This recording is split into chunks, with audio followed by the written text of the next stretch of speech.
लगा लें नारा लगा लें, अच्छी बात। नहीं उनको लगा लेने दे, खैर। बिल्कुल जी, बिल्कुल जिंदाबाद।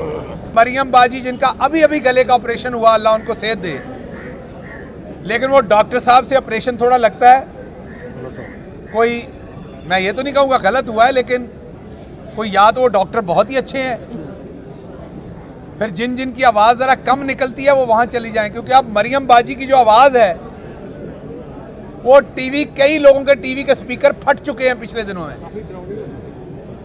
नहीं, हमारी बहन है, हम ये नहीं कह सकते ड्रॉनी हो गई। बिल्कुल जी, बिल्कुल जिंदाबाद। तो मरियम बाजी जो है उनकी आवाज़ इतनी अब जोरदार हो गई है कि पिछले चंद दिनों में काफ़ी सारे लोगों ने कंप्लेन की कि उनके टेलीविजन के स्पीकर जो हैं वो फट गए हैं। तो इसलिए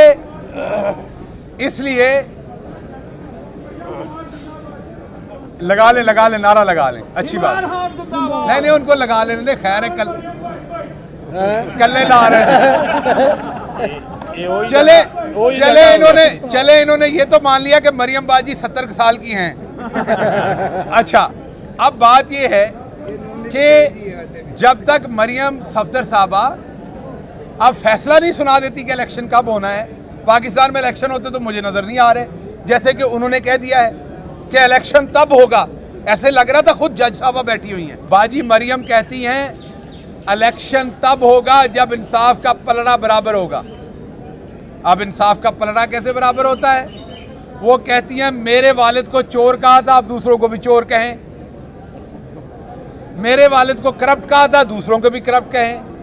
मेरे वालिद की चोरी पकड़ी गई थी, उनको सजा हो गई थी, किसी और की पकड़ी जाए ना पकड़ी जाए उसको भी सजा दे दें, या मेरे वालिद को माफ कर दें। तो इसका मतलब हुआ कि आजकल चीफ इलेक्शन कमिश्नर जो हैं वो मरियम सफदर हैं, क्योंकि उन्होंने वाजे कह दिया अब कि इलेक्शन तब होगा जब पलड़ा बराबर होगा। मैं माजरत के साथ ऐसा लग रहा है शायद उन्होंने खुद से ही चीफ जस्टिस ऑफ पाकिस्तान का ओहदा भी संभाल लिया मरियम सफदर साहबा ने, शायद उन्होंने खुद से ही चीफ इलेक्शन कमिश्नर साहब का ओहदा भी संभाल लिया है, क्योंकि उन्होंने तो फैसला सुना दिया है। उन्होंने कहा इलेक्शन नहीं होगा, वाजे बता दिया, जब तक नवाज शरीफ को माफ नहीं किया जाएगा या इमरान खान साहब को सजाएं नहीं दी जाएंगी।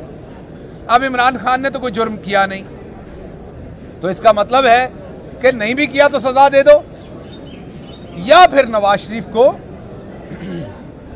नाज़िर जी, या फिर नवाज शरीफ साहब को दूध से धो के वापस लाके मार्केट में लॉन्च कर दें।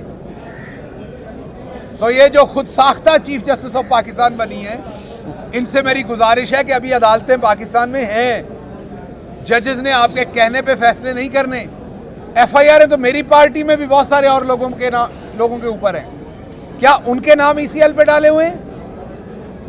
अब ये भी इंटरेस्टिंग बात देखेंगे कि मेरी अपनी पार्टी में और दूसरी पार्टियों में सब पे एफआईआर्स हैं, लेकिन ये खास तोहफा मेरे लिए है, ये खास सलूक जो है, ये खास मेहरबानी मेरे लिए है। इससे आपको मालूम होता होगा कि जब मिडिल क्लास का बंदा आता है तो कानों में कितना खटकता है, जिसका कोई पॉलिटिकल बैकग्राउंड ना हो, जिसका कोई पॉलिटिकल खानवादा ना हो, तो वो किस तरह इस सिस्टम को खटकता है।